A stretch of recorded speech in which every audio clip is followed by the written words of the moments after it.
The drive up the familiar winding road felt like stepping into a memory I'd left frozen in time. Snow clung softly to the pine trees, and the warm glow of the house spilling from the windows made my chest tighten with a mix of excitement and comfort.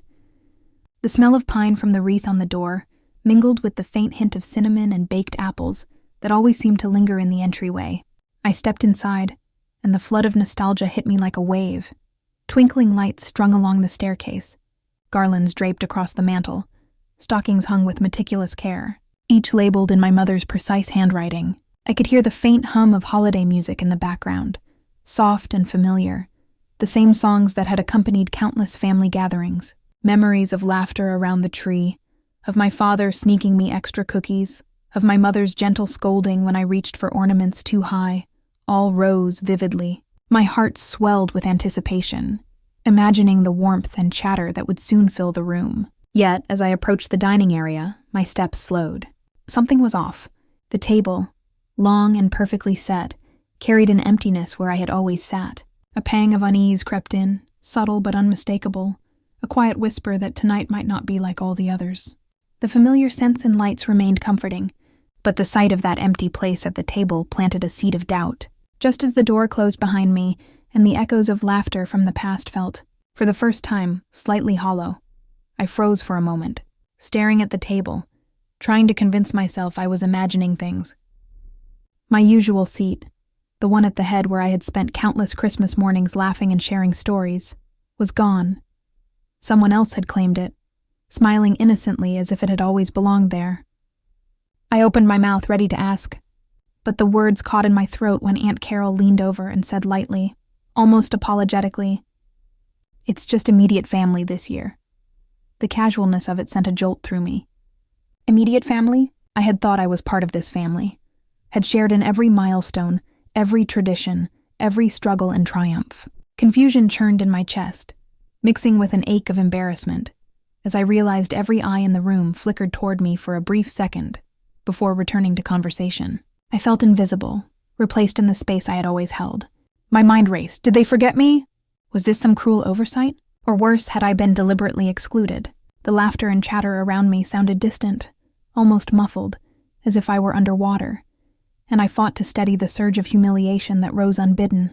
My stomach twisted, a knot of betrayal tightening with each polite nod I offered to those around me, a silent plea for acknowledgement that never came. I wanted to speak, to claim what was mine, but something, politeness, fear, perhaps habit, kept my voice trapped inside. A subtle anger began to simmer beneath the surface, an ember I didn't yet fully understand, as I realized for the first time in a long while that favoritism had carved its mark into my family, and I had been left on the outside looking in. As I sat there, trying to swallow the lump in my throat, memories began to surface, unbidden and sharp. I remembered the Christmases when I was a child, watching my younger cousin receive every gift I had wished for, while my own stocking contained the leftovers, the afterthoughts, the things no one else wanted. I remembered my birthday parties, the ones I tried to make special, where everyone's attention was fleeting, polite, distracted, as if my excitement was inconvenient. I remembered being asked to help with family chores or errands, only to be dismissed when I needed guidance or support in return. Each slight had been small, almost invisible at the time, but collected over the years, they formed a tapestry of neglect I could no longer ignore. The quiet favoring of others had been consistent, a pattern I had internalized, shaping the way I saw myself. Overlooked, undervalued, expendable. Anger bubbled beneath the surface, tinged with a deep sadness, as I realized how often I had swallowed the hurt, how often I had convinced myself it wasn't worth confronting. Yet now, sitting at this table, watching the same dynamics repeat, I felt the old wounds reopen. The unfairness was tangible, pressing against my chest, mingling with the confusion and embarrassment from before. I thought of the whispered comments, the laughs that excluded me, the subtle gestures that marked me as less than. A lifetime of these moments had left me wary, hesitant, always measuring my worth against the unspoken hierarchy of my family. And still, a part of me had hoped against evidence that this year would be different. But the empty seat in front of me, the casual dismissal from relatives, confirmed what I had long feared. Favoritism was the rule. and I had spent too long accepting my place beneath it. I forced a smile and moved to the side of the table, grabbing a chair near the window, trying to make myself small and unnoticeable. "So how was everyone's year?" I asked, voice light, trying to bridge the awkwardness. My words barely landed before my cousin Jenna interjected, her tone dripping sweetness. "Oh, it's been amazing. We went to Europe in the summer, and we even got tickets to that fancy gala in New York. I'm sure you wouldn't have the time for something like that, right?"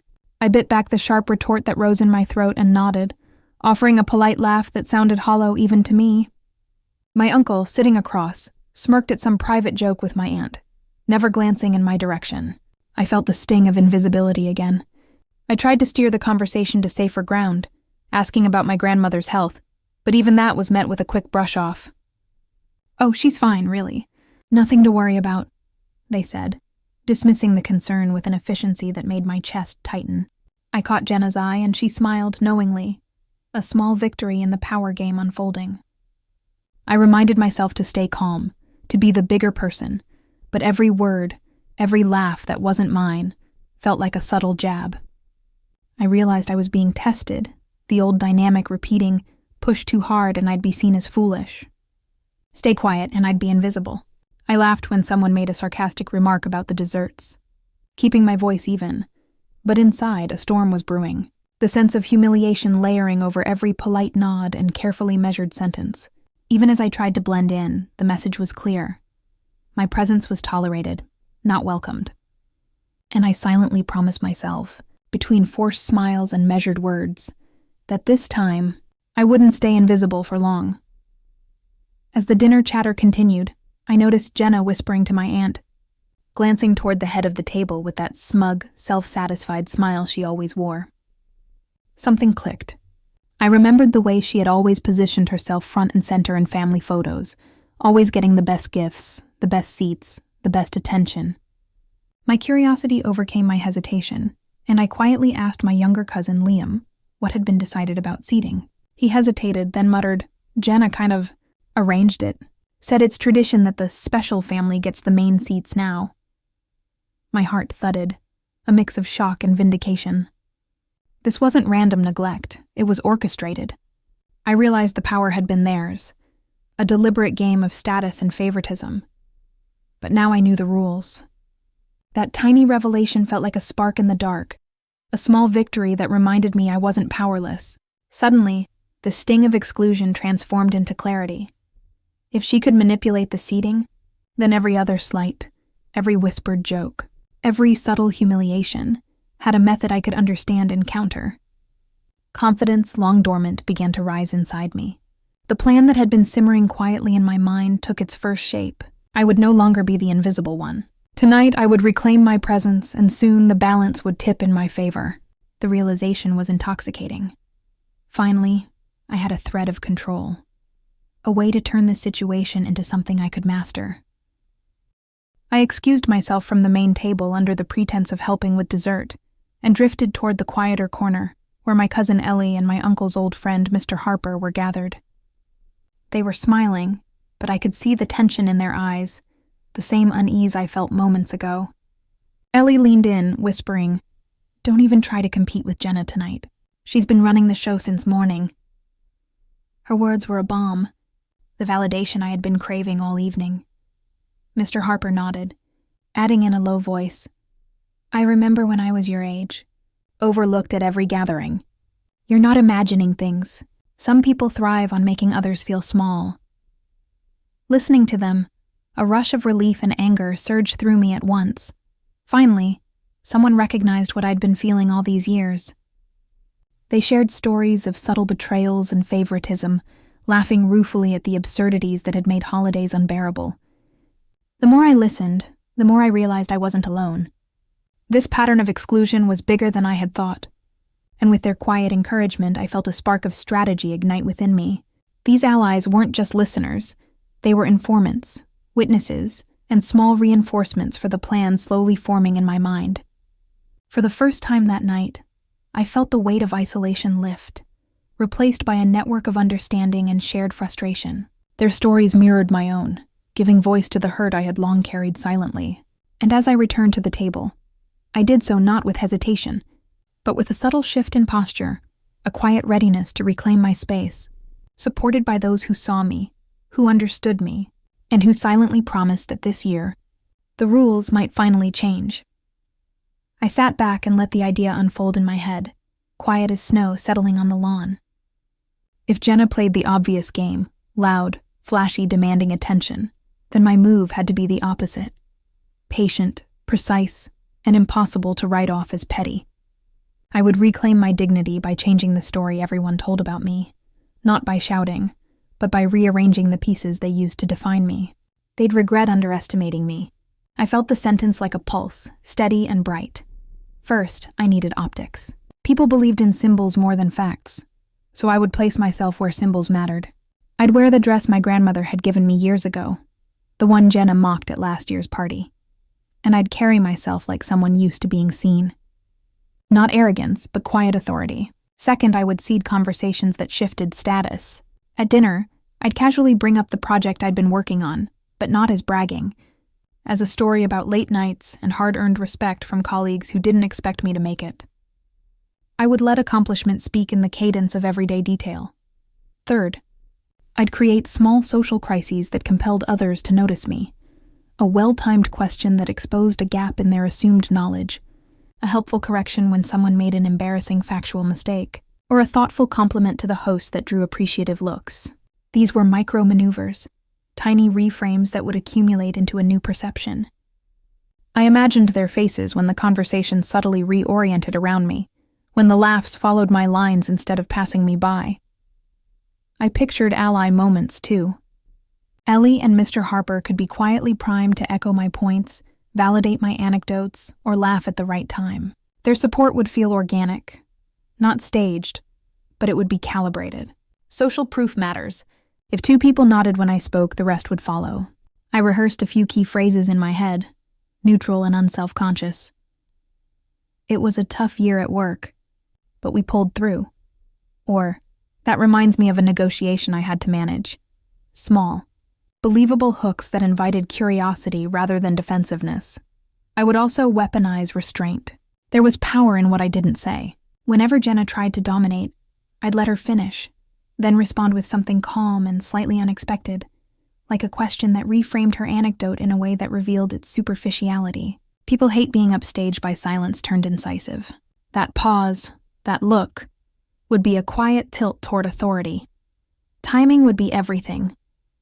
I planned to introduce my biggest reveal, not during the chaotic unwrapping of gifts, but later, during the toast, when eyes settled and the room sought a narrative to end the night, a single anecdote about a promotion, a project win, or a charitable decision, delivered with measured warmth, would land heavier than any boasts.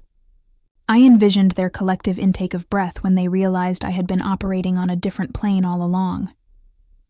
I also built contingency.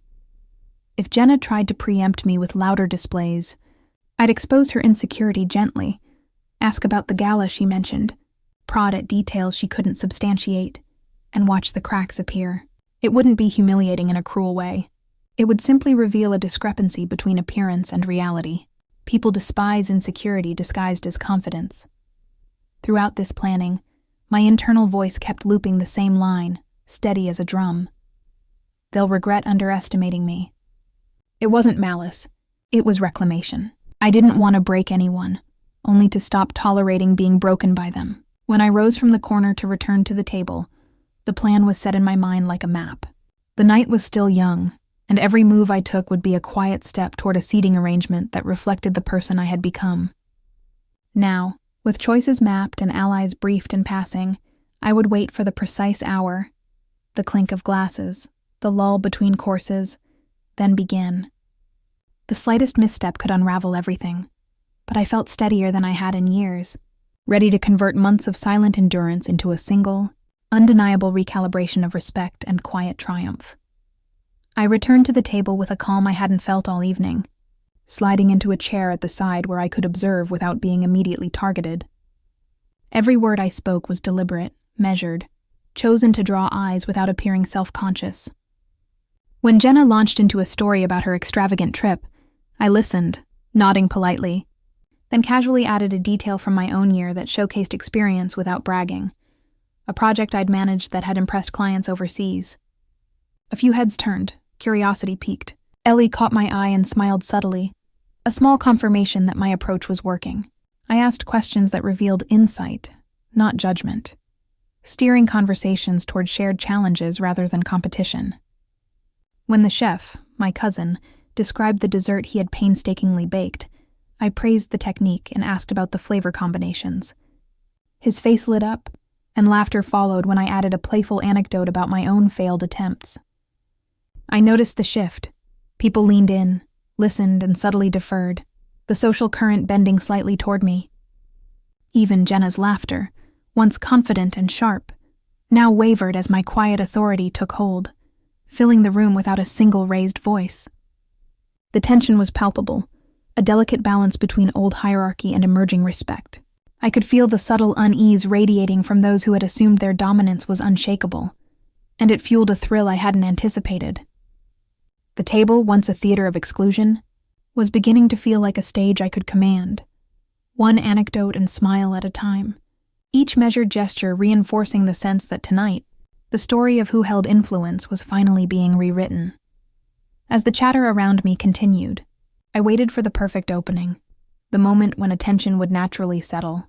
When Jenna mentioned her lavish gala tickets again, I smiled and casually said, "Funny enough, I had to negotiate a sponsorship for a similar event last month. It was exhausting, but the recognition made it worth it." Heads turned sharply. I could see the surprise flicker in their eyes. A pause settled over the table as I added details, quiet, precise, impressive, about the project, the clients, the scale of responsibility. It wasn't bragging. It was a demonstration of agency they hadn't anticipated. My uncle leaned forward, eyebrows raised, while Aunt Carol's fork hovered midair, momentarily forgotten. Even Ellie's subtle nod carried a new weight, validating my revelation. The room had shifted. People were processing that I was no longer the sidelined, overlooked family member. I felt the power of their astonishment, the subtle recalibration of attention, and the satisfaction that came with it. Internally, I reveled in the contrast. The same relatives who had dismissed me now looked at me with a mixture of respect, surprise, and perhaps a hint of envy. I let the silence linger just long enough to let the impact sink in, before resuming conversation with effortless ease. Each word I chose reinforced the fact that I was more than they had ever imagined, a presence they could no longer ignore. The emotional stakes peaked as I realized the balance had tipped. I was no longer invisible, no longer underestimated. For the first time that evening, I could see them viewing me as someone who commanded space, someone whose value was undeniable.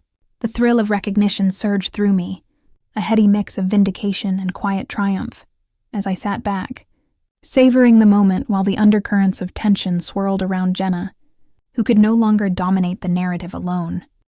The room had quieted as my father raised his glass, signaling the annual toast. I felt the moment in my chest, like a drumbeat building toward release. Everyone's eyes were on him, everyone except mine. Mine were scanning the table, calculating, waiting. Jenna gave me a pointed look, probably thinking she had won again. I smiled inwardly, letting patience mask the storm I carried. As Dad spoke about gratitude and family, I leaned slightly forward and said, softly, almost to myself, "It's funny how traditions evolve. Some of us never get the seat we've earned." A few heads turned and the room shifted. Jenna's smile faltered. "What do you mean?" she asked, her voice a touch sharper than intended. I kept my tone calm. "Oh, nothing," I said lightly. "Just remembering how certain seats have always gone to favorites while others are overlooked. Funny how things change once people actually achieve something, isn't it?" Murmurs ran through the table. My words were pointed but not cruel. I could see their brains working, catching the subtext. I rose slowly, letting the attention settle fully on me. "I thought I'd take this opportunity to thank everyone for letting me sit wherever I like tonight," I added with a polite, ironic lift of my chin. The head chair was empty. The silence around it made the gesture impossible to ignore. I walked over and sat, deliberate, a small, satisfied smile on my lips. Gasps escaped from the cousins who had assumed dominance, whispers of disbelief threading through the air. Jenna's face turned pale. She opened her mouth, but no words came. Dad cleared his throat awkwardly, glancing between my composed posture and the stunned expressions around him. "Well, that's certainly unexpected," he said finally. Laughter broke, not mocking, but impressed, the kind that carried awe and acknowledgement. I caught Ellie's eye, and she nodded slightly, her pride unmistakable. Even Mr. Harper let out a quiet chuckle, a subtle confirmation that the maneuver had landed perfectly. I raised my glass again, this time with genuine warmth. To family, traditions, and learning who deserves to be seen. The clink of glasses echoed, but the real sound was the recalibration at the table. Attention had shifted, favoritism had been exposed, and my dignity, long denied, was fully restored. Jenna tried to reclaim the moment, but every effort faltered against the quiet authority I now commanded. Her anecdotes no longer drew laughter first. My presence reframed the room's energy. I let the victory settle, internalized and undeniable, knowing the night's dynamics had irreversibly changed. In that single, calm act, the power structure had flipped, the injustices of the past confronted, and I had reclaimed not just a seat, but my place in the family's consciousness. The subtle shock on their faces, the ripple of whispered acknowledgments, and the gentle smiles from my allies confirmed what I already felt. Tonight, I had not only been seen, I had been recognized, respected, and vindicated. I sank back into my chair, the warmth of the room surrounding me, and let out a long, quiet breath. The tension that had gripped me all evening slowly ebbed, replaced by a gentle, satisfying relief. For the first time in years, I felt seen, not just noticed, but acknowledged for who I truly was. Memories of past holidays, the sting of favoritism, the quiet humiliation of being overlooked, all drifted through my mind, now softened by the knowledge that I had reclaimed my place. I realized that those old wounds, while still tender, no longer dictated my sense of worth. The subtle power struggles and petty rivalries of my family remained, of course, imperfect and ongoing. But I had learned how to navigate them without losing myself. A calm pride settled in my chest, the kind that comes from acting with intention, from refusing to be sidelined, and from proving, quietly but unmistakably, that my voice mattered. I reflected on how much I had grown, not just in skill or status, but in emotional resilience. I could feel a quiet satisfaction in knowing that empowerment was not about crushing others, but about stepping into my own light. The laughter and chatter around me continued, still flawed, still occasionally jagged with old habits, but I no longer needed validation from their approval alone. I had found it within myself, and as the room hummed with warmth and faint holiday music, I allowed a small smile to settle on my lips, knowing that I had changed the story of my own place in the family, a story I would carry forward with strength and quiet certainty. As the evening wound down, I watched family members gather their coats, exchange hurried goodbyes, and murmur promises to see each other soon. Not all wounds were healed. I could see it in the way Jenna avoided eye contact, in the careful distance some relatives maintained, and in the subtle tension that still lingered in the air.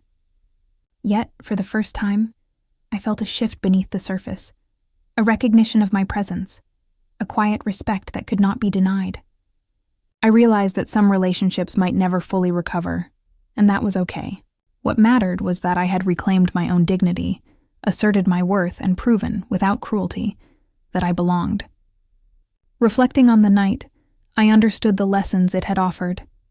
Patience can be a weapon, subtlety can command attention, and personal growth is the most lasting form of triumph.